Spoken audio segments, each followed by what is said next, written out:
Dear students, good morning. आज का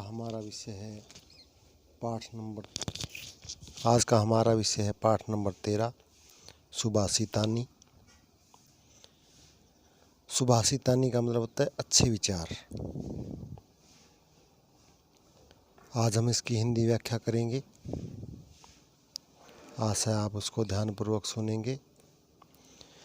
जो भी आपके पास PDF भेजी जाती है उसमें प्रश्न निर्माण करने के लिए जो बोल्ड लेटर दिए होते हैं, जो गहरे शब्द दिए होते हैं, उनके स्थान पर कै, किम, कस्मात, कस्यई आदि शब्द आते हैं। तो वो आप ध्यानपूर्वक उसे देख करके आप लिखें।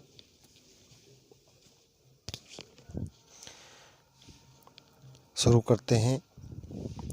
सुभाषितानी। पुस्तक कथा तू या विद्या पर हस्तगतम धनम। पुस्तक में विद्यमान विद्या और दूसरे के हाथ में गया हुआ धन। कार्य काले समुत्पन्ने, समय आने पर न सा विद्या न तद धनम। न में विद्या काम आती है और न ही वह धन।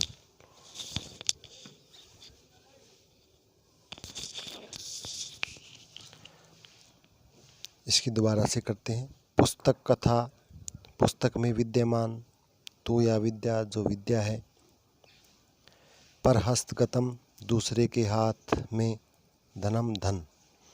कार्य काले समुत्पन्ने, समय आने पर न सा विद्या न तद धनम। न में विद्या काम आती है, न है वह धन। नंबर 2, हस्तस्य भूषणम दानम। हाथ का आभूषण दान करना। सत्यम कंठस्य भूषणम। कंठ का आभूषण सत्य बोलना। श्रोतस्य भूषणम शास्त्रम। कानों का आभूषण शास्त्रों को सुनना। भूषणम किम प्रयोजनम।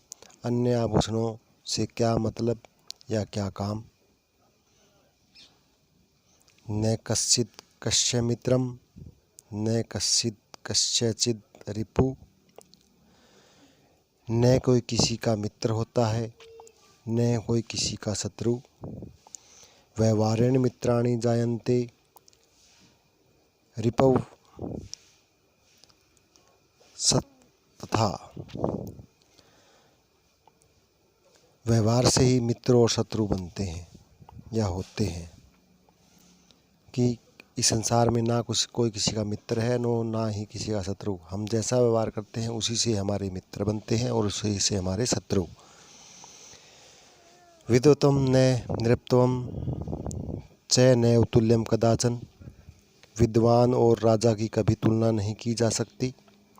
स्वदेशे पूज्यते राजा। राजा है वो अपने देश में पूजा जाता है।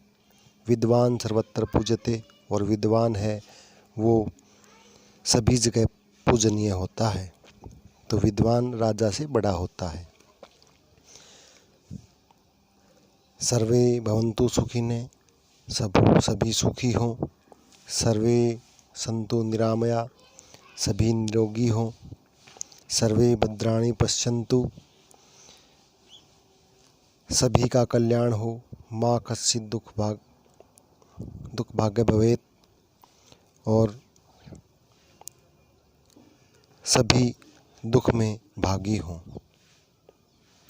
तो यह थी आज की हमारा 13वां पाठ, जिसकी हमने हिंदी व्याख्या की।